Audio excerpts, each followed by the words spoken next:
Hello नमस्ते प्रणाम। आप सब कैसे हैं? मैं आशा करती हूँ कि आप लोग अच्छे होंगे। मैं शिव भक्त उर्मिला देवी अपने यूट्यूब चैनल में आप सभी का स्वागत करती हूँ और करती रहूँगी। फिर से मैं छठ गीत गाने जा रही हूँ। पसंद आए तो लाइक सब्सक्राइब शेयर जरूर कीजिएगा और कमेंट भी जरूर बताइए मेरे गीत आप लोग कैसा लगा प्लीज। आज है छठी बरत, आज है छठी बरत, खुशियाँ पार हो चला ना मामी जल्दी जल्दी, छठी माई की घाट हो चला ना मामी जल्दी जल्दी, छठी माई की घाट हो। पापा जी दौरा लावे, पापा जी दौरा लावे, जाई बाजार हो चला ना मामी जल्दी जल्दी, छठी माई के घाट हो चला ना मामी जल्दी जल्दी, छठी माई के घाट हो। आज है छठी बरत, आज है छठी बरत, खुशियाँ पार हो चला ना चाची जल्दी जल्दी, छठी माई के घाट हो चला ना चाची जल्दी जल्दी, छठी माई के घाट हो।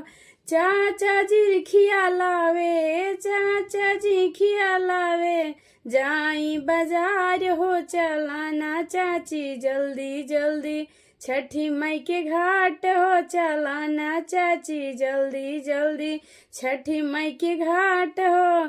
आज है छठी बरत, आज है छठी बरत, खुशियाँ पार हो चला ना फुआ जल्दी जल्दी, छठी माई के घाट हो चला ना फुआ जल्दी जल्दी, छठी माई के घाट हो।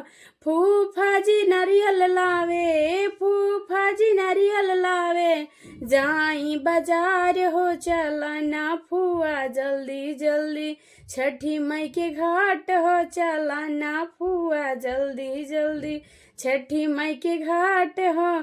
आज है छठी बरत, आज है छठी बरत, खुशियाँ पार हो चला नाया जी जल्दी जल्दी, छठी माई के घाट हो चला नाया जी जल्दी जल्दी, छठी माई के घाट हो। बाबा जी फलवा लावे, बाबा जी फलवा लावे, जाई बाजार हो चला नाया जी जल्दी जल्दी, छठी माई के घाट हो चला नाया जी जल्दी जल्दी, छठी माई के घाट हो।